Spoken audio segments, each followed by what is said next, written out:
Baba Masalları kanalımıza hoş geldiniz. Bu videomda sizler için dünyaca meşhur olan bir masalı seslendirmek istiyorum. Masalımızın ismi Kibritçi Kız.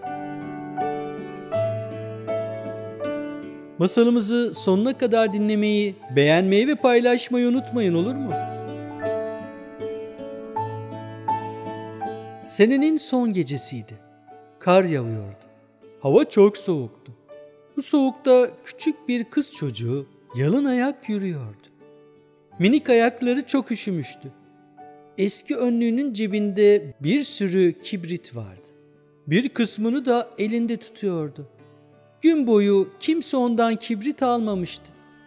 Kimse 5 para vermemişti. Karnı çok açtı. Altın sarısı saçlarına lapa lapa kar yağıyordu. Bütün evlerin camında rengarenk ışıklar parlıyordu. Öyle ya, yılbaşı gecesi diye düşündü küçük kız. Yürüdü, yürüdü. Bir köşeye gelince ayaklarını kıvırıp oturdu. Çok üşüyordu.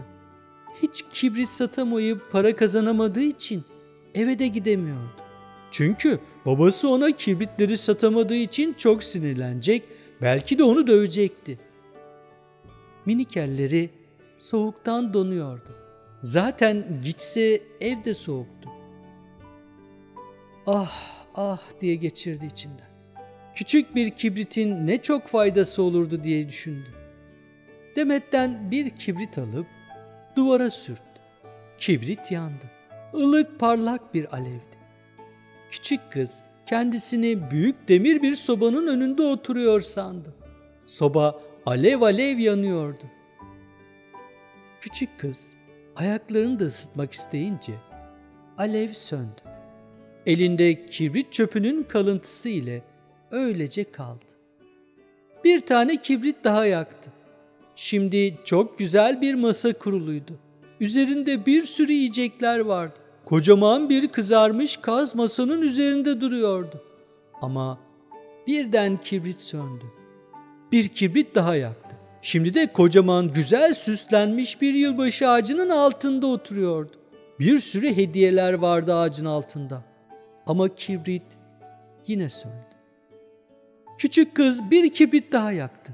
Aydınlığın içinde büyük anneannesini gördü. "Büyük anneanne, beni de senin yanına alır mısın? Biliyorum, kibrit sönünce sen de kaybolacaksın. Nasıl sıcacık soba, büyük yılbaşı ağacı ve o güzel masa kaybolduysa sen de kaybolacaksın," dedi.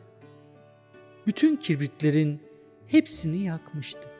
Çünkü büyük anneannesini görmeye devam etmek istiyordu. Kibritler parladı ve gündüz gibi bir aydınlık oldu. Büyük anneannesi hiç bu kadar güzel olmamıştı. Büyük anneannesi küçük kibritçi kızı kollarına aldı. Aydınlık ve sevinçle gökyüzüne yükseldiler. Orada ne korku, ne açlık, ne de soğuk vardı.